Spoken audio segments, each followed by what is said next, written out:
Good morning.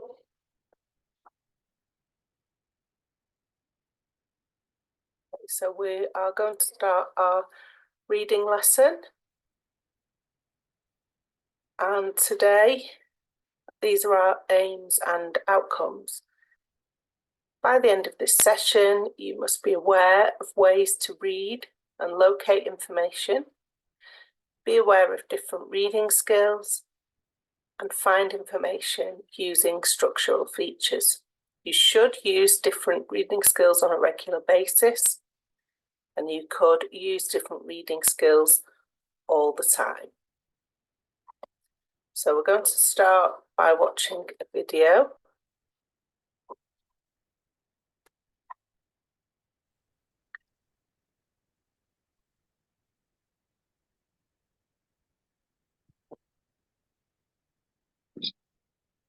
Start the share again.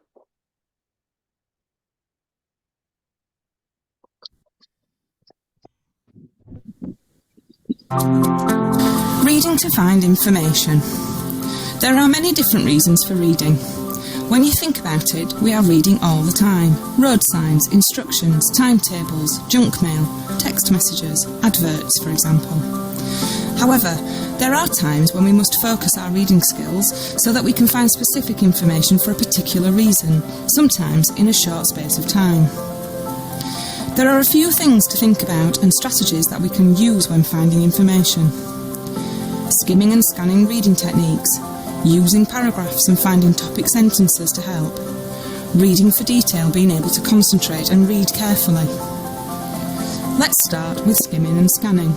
Skimming and scanning are fast reading techniques that can help you to read quickly, decide if the text is interesting and whether you should read it in more detail, obtain the gist of a piece of text, i.e., quickly identify its main ideas, find a key piece of information. Imagine you are choosing a magazine to buy. As you browse the shelf of possible magazines, your eyes quickly move over them all until you zoom in on the one that you want to take off the shelf for a better look. This is because your eyes have picked out that there are a few things that you would like to read about, such as an article on a famous singer that you like. This is skimming. You then pick up the text and flick through all the pages to find the article about the famous singer, and you scan this page quickly to see if it's all that was promised on that front page. This is scanning. How do you skim and scan read? Don't read the whole text word for word. Let your eyes move quickly until you find something you are looking for. Use picture or diagram clues to give you background information. Look at titles and headings. Use subheadings to find specific sections. Look for bulleted lists. Look for words written in bold. How is skimming different to scanning? Skimming is used to obtain the gist of a piece of text. Scanning is used to obtain specific information from a piece of text. Once you have skimmed and scanned to find the piece of information you need, you then read for detail. What is reading for detail? Well, you should be sure about what you are looking for, and you should make sure that you read slowly and carefully. If you find it helpful, you can use a highlighter or underline keywords or phrases. Using paragraphs. We can use paragraphs to help with reading longer pieces of text. Writing is split into paragraphs to make it easier for the reader to make sense of things. Sometimes there are no subheadings to help us work out what information is where. Often, each paragraph has an opening sentence which will usually tell you what the paragraph is about. It's known as the topic sentence because it tells you the main point of the paragraph. When you are trying to get through text quickly, then just reading the first sentence of each paragraph can help you to see what the paragraph is about and then decide whether the paragraph is relevant to why you are reading or the information you are trying to find. And if you are reading a long piece of text which is made up of, say, 5 long paragraphs, if you only need to read the first sentence of each, you will just be reading 5 sentences, but you will still have a good overall idea about the content of the whole piece of writing. If you find skimming, scanning and reading for detail difficult, then the best way to improve is to practice. Using these reading skills effectively can be difficult at first, but the more you skim and scan, the better you get at it. So, why do you need to be able to skim and scan and read for detail? Sometimes you have to do research to find information for a project at work or an assignment for a course. You may be given information that needs to be understood, such as an important letter or an announcement or something on which you need to act. You might also read to relax, for example magazines or books, or to learn about a new hobby or interest. You need to know when it is appropriate to skim and scan read, but also when it is necessary to read more carefully and in a focused way.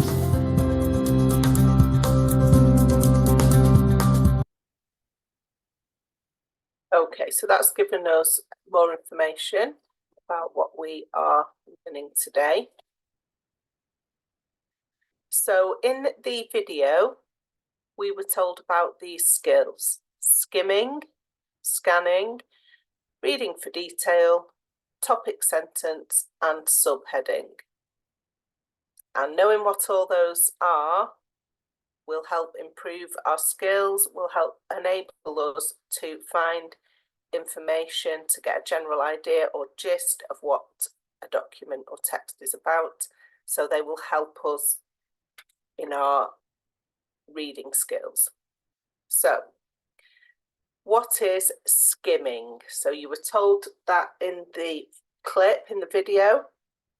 So what is skimming? So match it to the meaning on the right.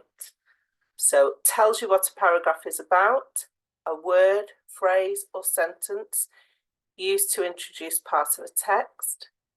Finding the gist. The gist means the general meaning, an overview. Reading slowly and carefully and finding key information. So what is skimming?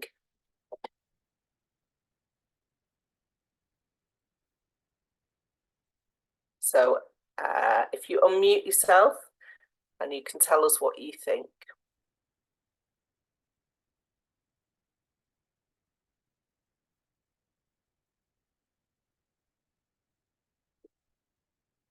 So which one of those meanings describes skimming?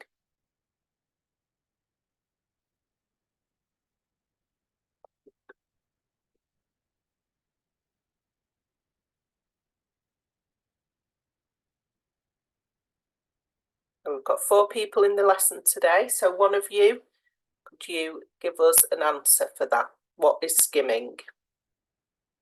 Have a go.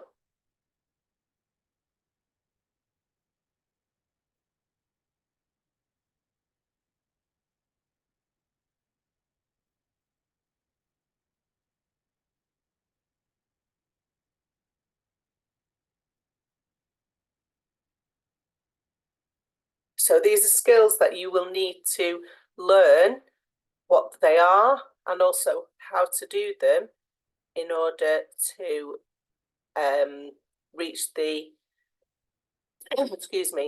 level needed for your level 2 reading. So can someone have a go? It doesn't matter if you don't get it right, we can talk about why, but it's just good to contribute. It will be better for everyone if people contribute to the lesson.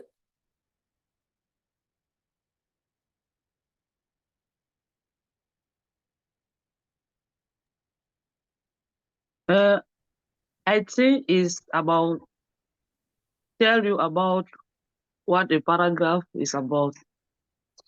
Okay, thank you for contributing. So you could skim a paragraph and that would give you a gist of that paragraph. All right. So it's not just about one paragraph, but you could skim a paragraph. So you're on the right lines, but we would be, when we're talking about skimming, let's imagine we're skimming a whole text. Why would we want to do that rather than reading it in detail? It's a quick way of finding out what? A key information. I'm sorry, I didn't hear that. Key information. Okay, so skimming, I'm sorry, I can't hear you. Skimming is finding the gist. So the gist, oh, whoops. So let's just try this again. So the gist means the general the general idea of the text. So if you get the gist of a text, you get the general idea of what that text is about. Okay, so you skim it, you quickly read it to find the gist. Scanning. So what is different about scanning?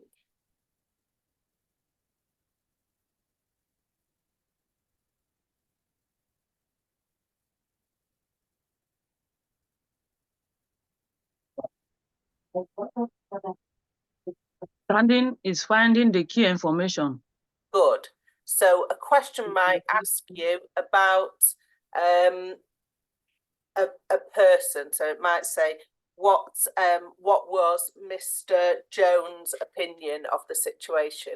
So you would then scan your text to find Mr. Jones. So you'd be looking for that key information. Okay. And reading for detail. What are we doing if we're reading for detail?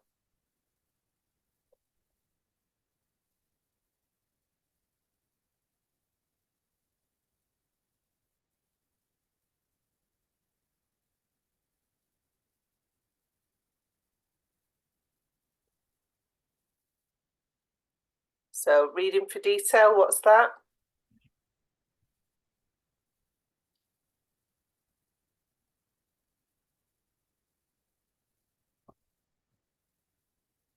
So if you want to find out details, exactly. Is reading slowly and carefully.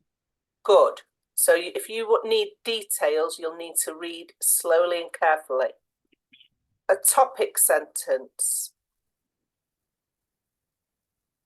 So why is a topic sentence used? Tells you what a paragraph is about. Good. Well, it does tell you what the paragraph is about. So it could be two of those things. It's the word or phrase or sentence used to introduce part of a text. But you're right, the topic sentence does tell you, the first sentence does tend to tell you what that paragraph is about. So then a subheading is our last one, and that also tells you what a paragraph is about. Okay, well done. So by level 2, functional skills reading, you need to be able to read and understand a range of document types. And some of these might be articles, letters, emails, reports, extracts from online forums, and blogs. So it's not an exhaustive list, but they are some of the range of document types. And different kinds of text have different features, and these can help you to find the information you need. So depending on the text, you might see a table of contents, subheadings, an index, a menu or menus, a glossary, an appendix, tables, and text boxes. So they are all different text features. So let's think about these features and what type of documents we might see them in.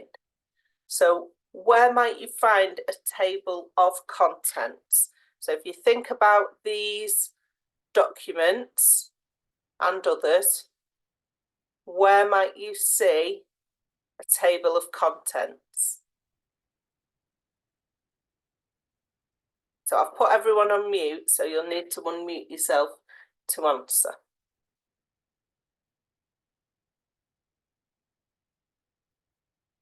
So I'm sure when we've been reading either recently or when we're at school or college, that we would have seen a table of contents.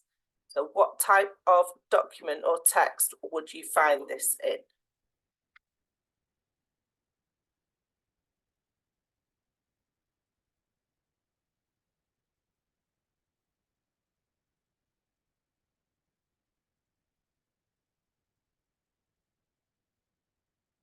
Okay, let's have a look at these types. Would an article have a table of contents?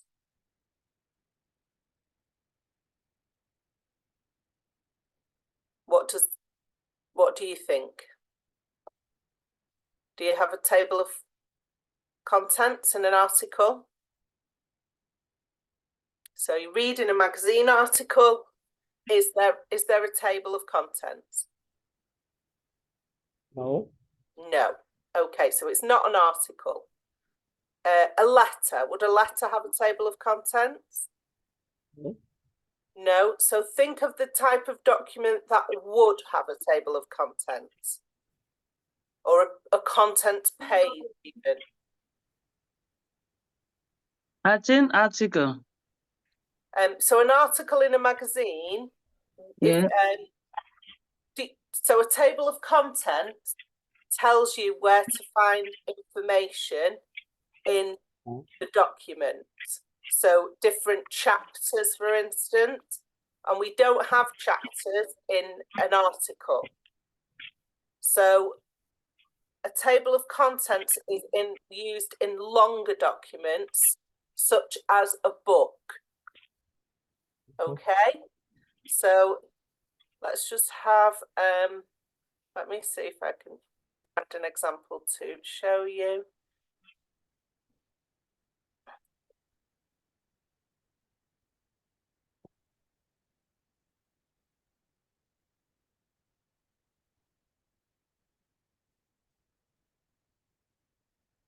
I'll share it with you in a second.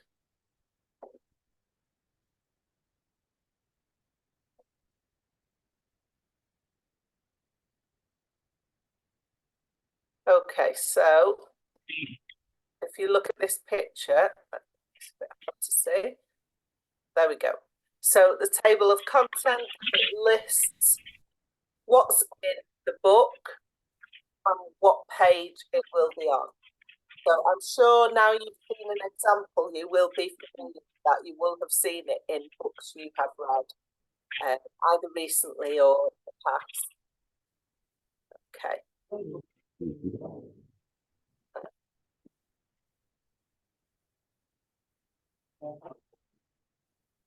Okay, an index. So also a report. So a report could be a long document, like a book. Reports can have, thousands of pages, some types of things like government or legal reports. So they would also have a table of contents. What about an index? What type of text or document would you find an index in?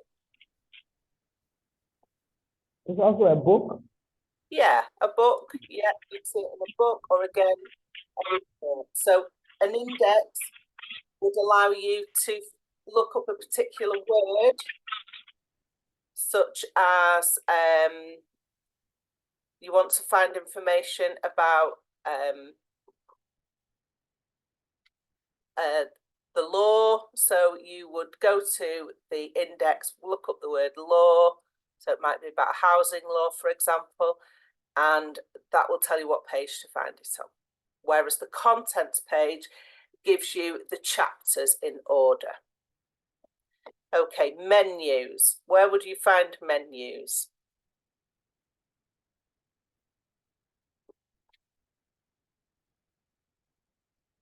So we wouldn't normally find a menu in a physical or hard copy of a document.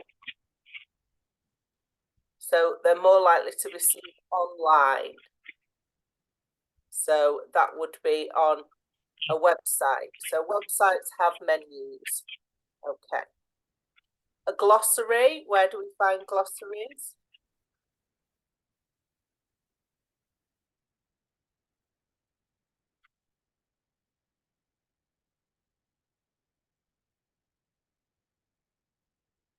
So a glossary, I have got everyone on mute just to keep the background noise to a minimum. So if you want to answer, you'll need to just unmute yourself while you answer.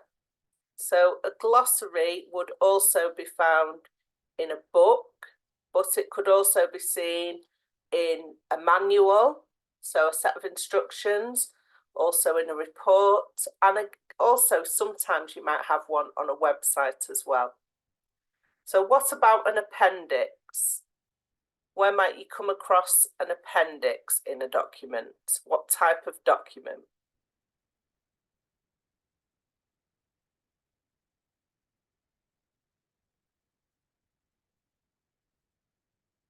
Just remember to unmute yourself to answer.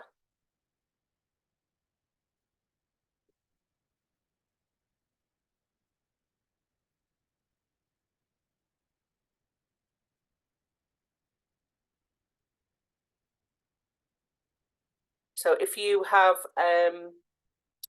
if you're studying, you might have had to use an appendix yourself, write one. Where would you find it? Appendix can be found in a report. Okay, let's see. So in a report, or also, so a report in an essay as well, or a dissertation, you might find an appendix. If you've ever had to write one of those, you might have written one yourself. Subheadings.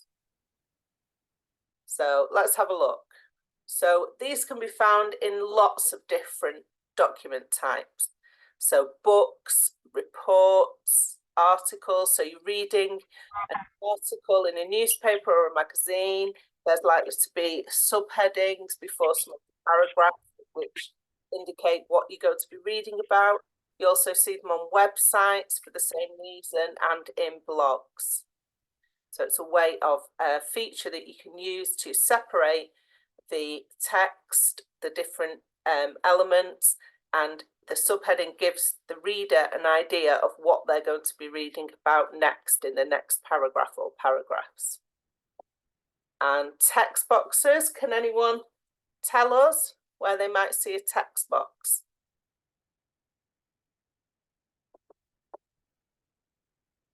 So a text box could be either an area with a different coloured text, or a different size, or a different font.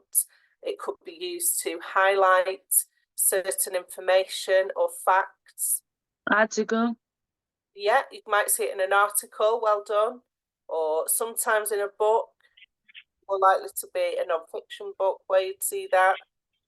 Reports, websites use often an advert. They use text boxes to separate information, such as contact details, prices, and addresses, and so on. Okay, let's move on. So we've got a paragraph to read here, and then we have 3 questions to answer. And to answer the questions, we'll need to find the information in the paragraph. So we'll need to scan. Okay, but let's read it first. I will read it out loud. You can read along on your screen. Motor oil picks up a variety of hazardous contaminants when used in engines and transmissions. If used motor oil is released into the environment, it can harm humans, plants, animals, fish, and shellfish. In water, oil is a visible pollutant, floating as a scum on the surface. This can stop sunlight and oxygen from getting into the water, affecting fish and water plants. It can kill fish, frogs, and other animals that breathe from the water's surface. Low temperature burning of used oil can create airborne pollutants which can get into people's lungs and have adverse health effects. So the first question is, how does motor oil pick up contaminants? So if we look at that question, what are the important words that tell us the information we're looking for? So reading that question, what are the important words?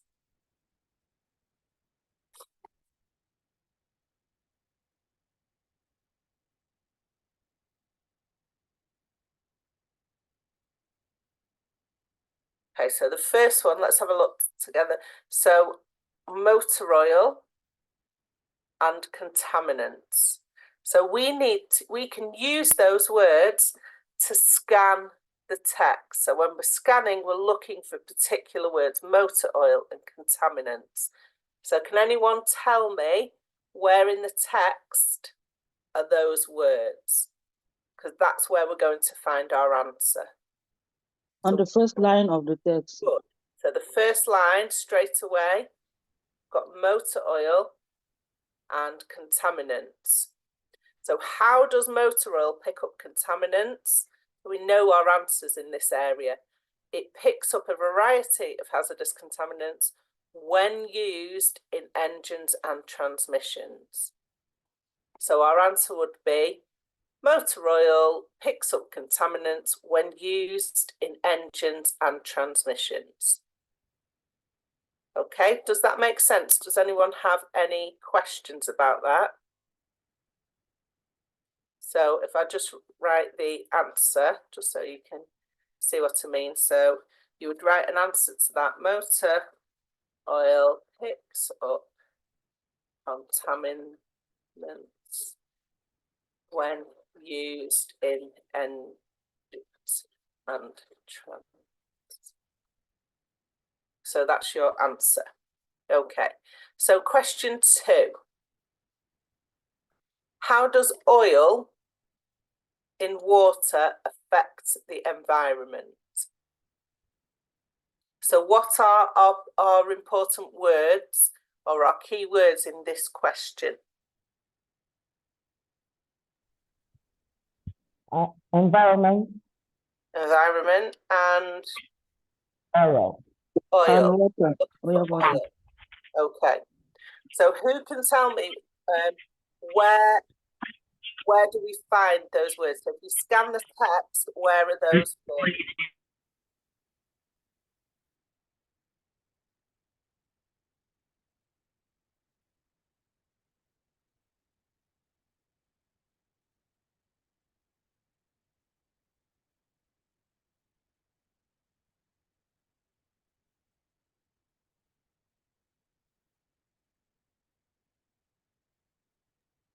On the third line, on the first paragraph. So this part says if motor oil is released into the environment, it can harm human, plants, animals, and fish. But let's have a look at the question. It asks us about oil in water. And we need to underline that word as well and focus on that word. So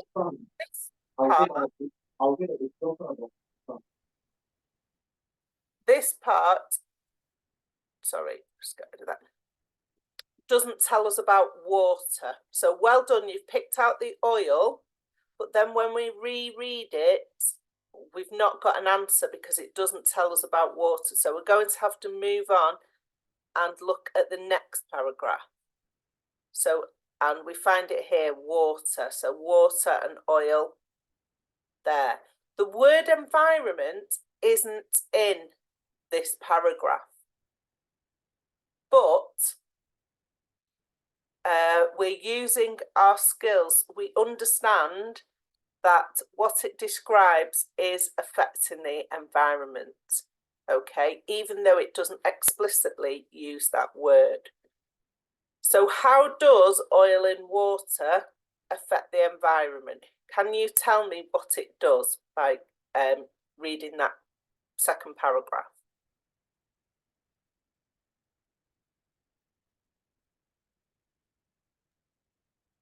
They say this can stop the sunlight and oxygen from getting into the water, Good. affecting fish and water plants.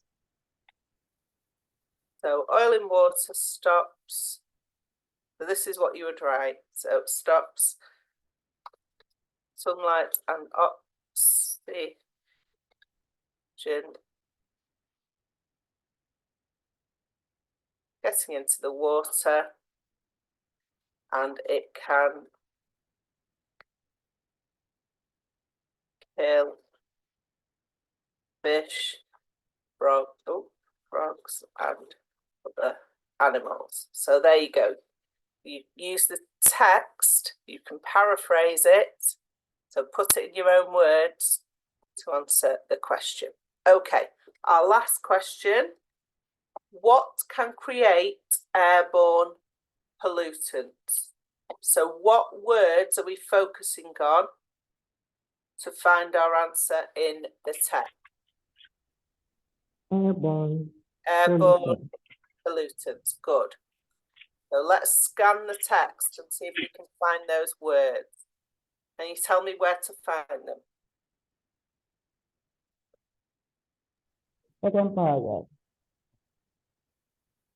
Pardon? Second paragraph. Okay, so we've got, I'm sorry, it's really difficult to hear you. So we've got airborne pollutants here in the penultimate line.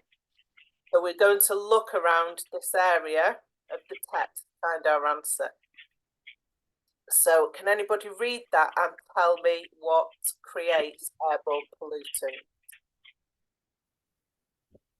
Low temperature burning of used oil constitutes airborne pollution. Good, well done.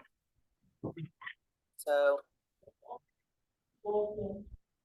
airborne pollutants are created by low temperature burning of, sorry, I've made a spelling error there, of used oil. So we're paraphrasing, we're not, we're putting it into our own words. Okay, well done. So any questions there? Okay, so we've got another paragraph to read, and then we are going to answer the questions. So I'll give you a moment to have a look at that paragraph yourself, and then we'll look at it together.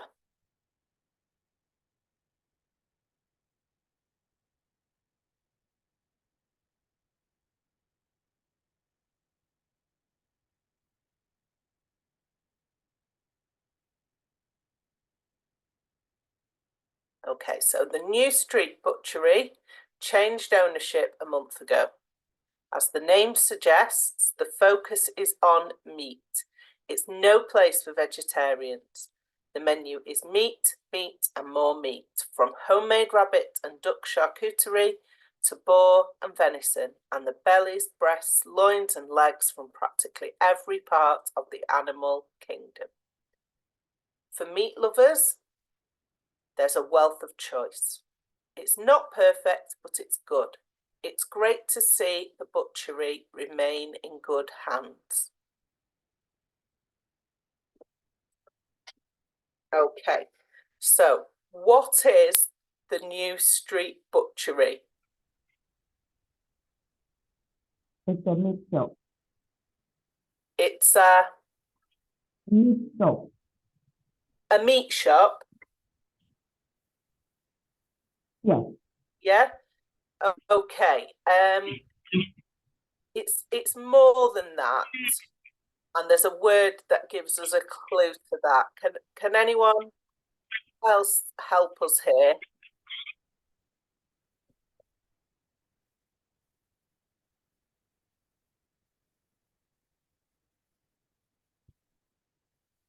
So I'm going to underline a word.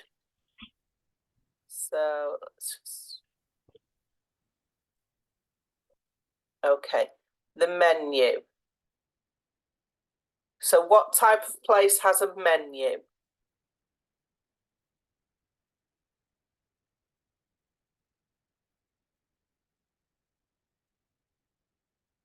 A restaurant. A restaurant, good. So that's the the trick in the question there, if you like. So reading all the, if we just skim it and read about all the meat and different joints of meat you can buy, then you would think it was a butcher's shop, a meat shop. But when we initially read the paragraph, we need to read for detail, so we don't miss any important details. So that word menu tells us it's not a meat shop, it's a restaurant. It's a restaurant that is really focused on meat, which is why it's called the New Street Butchery. Okay, so the answer would be the New Street Butchery is a restaurant. Okay, so question 2. How does the writer rate the food? So what does he say about the food?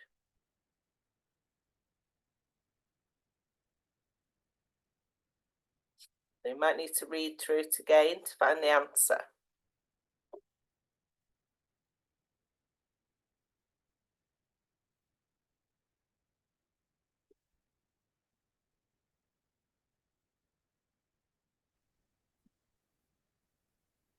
He says it's for meat lovers and not for vegetarians.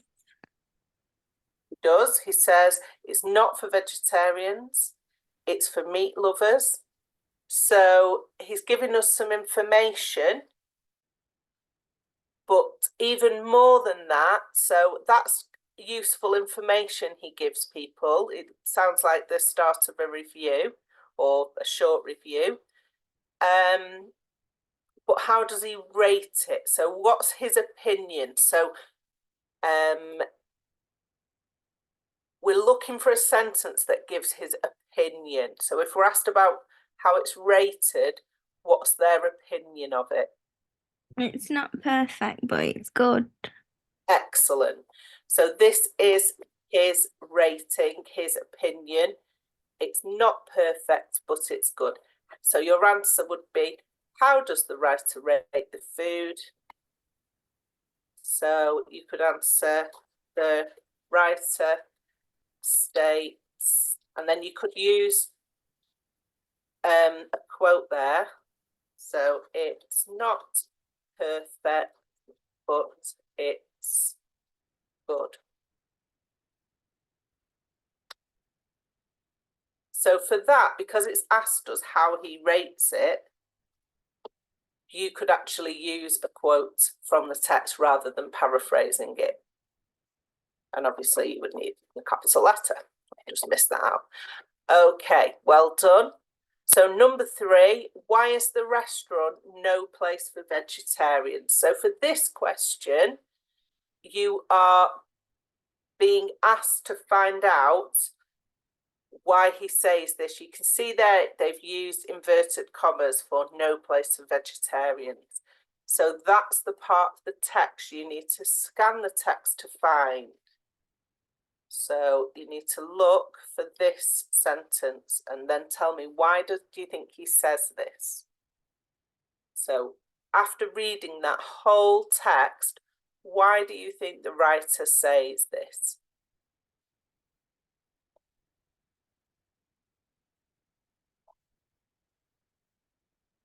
It's because the menu's meat, and more meat. Excellent. So again, you could use a quote there. So it is no place for vegetarians because the menu. So you could write the menu is focused on meat, or you could, like you've just said there, use a quote because the menu is, and then you could use those quotation marks or inverted commas again. Meat, meat, and more meat.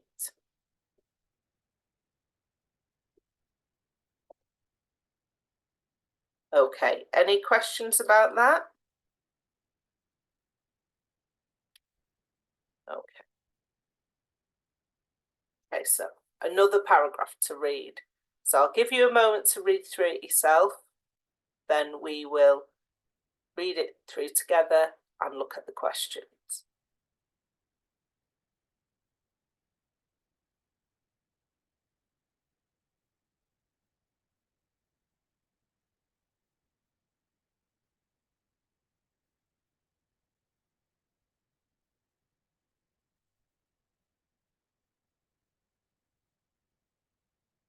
Okay. Firefighters were called to the Nottingham police station on Sunday after a detainee using the public telephone room at the station allegedly tampered with the room's sprinkler head and caused considerable flooding. We isolated the water supply to the station, then helped mop up, a senior firefighter said.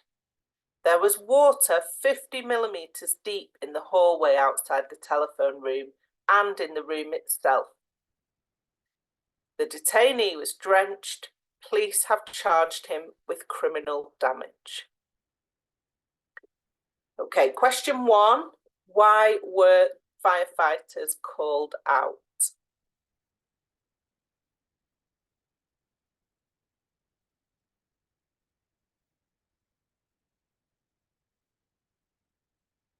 So where have a look for the answer, and then I want you to tell me where you found the answer.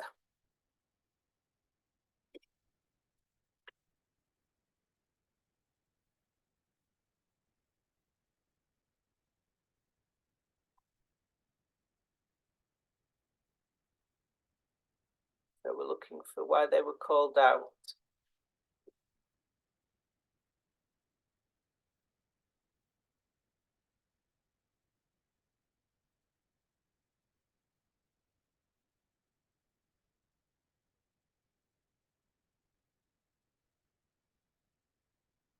So where can we find the answer to that first question?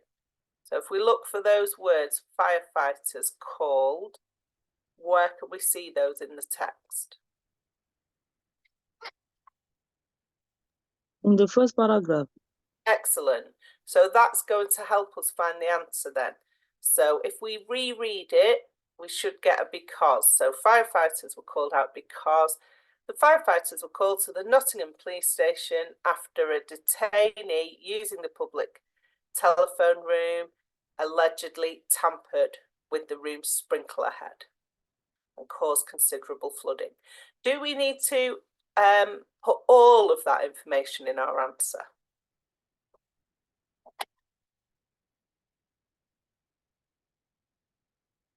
Okay, well, we don't need to copy out the paragraph and include everything. We just need the important parts. So the firefighters were called.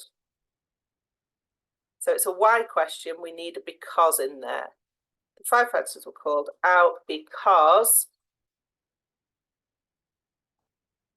a detainee. What did the detainee do? In it, just to paraphrase, what did they do?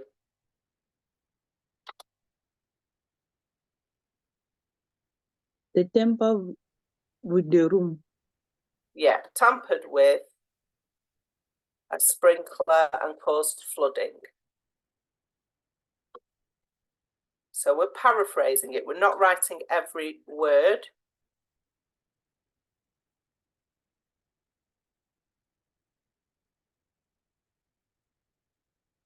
Okay. So question 2, how did the firefighters help? So in the text, there is no sentence that says the firefighters helped by. So we have to show our understanding, our comprehension of this short these short few paragraphs to answer that question. So can anybody tell me, how did the firefighters help? They isolate the water supplier to the station, then mop it. Yes, and by mopping up. Well done. They help by isolating the water supply and mopping up. Good. Well done. And then question 3, what happened to the detainee? Name 2 things. So because it's stated in the question that you have to name 2 things, if you only write 1, you're not going to get the marks. It might only be 1 mark for that question. So if you only name 1, you haven't answered the question and therefore you'd get no marks at all. So if it asks you to name 2 things, you must name 2 things. So what happened to the detainee? They were charged with criminal damage. Yeah. And also they were drenched. Yeah. So what does that word drenched mean? I don't really know. So the word drenched means he was absolutely soaked with water. So was damaged and was drenched. Okay. Good. Well done. Okay, so we're going to check our understanding now. Before we do, does anyone have any questions? Okay, so our quiz, what is skimming? So looking for key information, careful reading, reading the first sentences of a paragraph, or finding the gist of a text.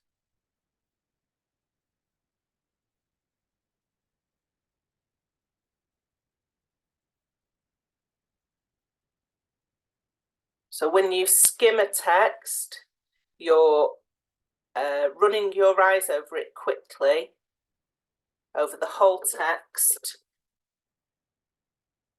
to find what? To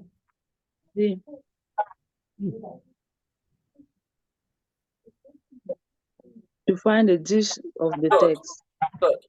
To find the gist. And the word, and when it says the gist, it means the general meaning, the overall content of the text. Okay, so you're not looking for details, you're just trying to find the general meaning of the text. Well done. What is scanning? So reading to find key information.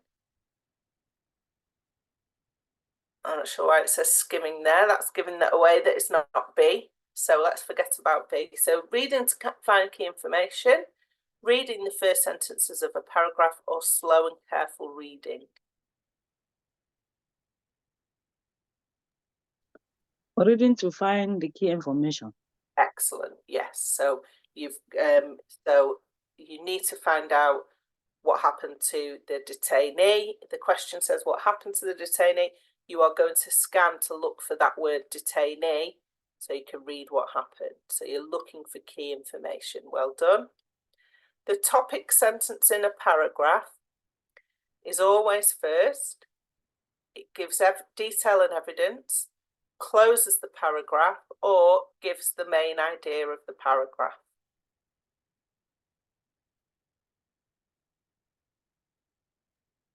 It gives the main idea of the paragraph. Good, well done. So it's often first, but sometimes it's the first or second sentence in a paragraph, but it does give the main idea of the paragraph. Well done. When would you need to read slowly and carefully?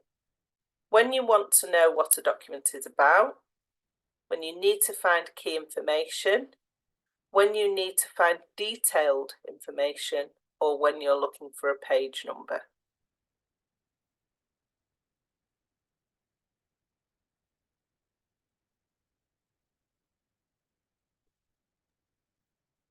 When you need to know what the document is about. Okay, so to find out see, it's worded that differently, which makes it a bit tricky. What A should have really said is when you need to find the gist. So if you just need to find generally what a document's about, then you wouldn't need to read slowly and carefully. But which one of those situations would you need to read slowly and carefully for?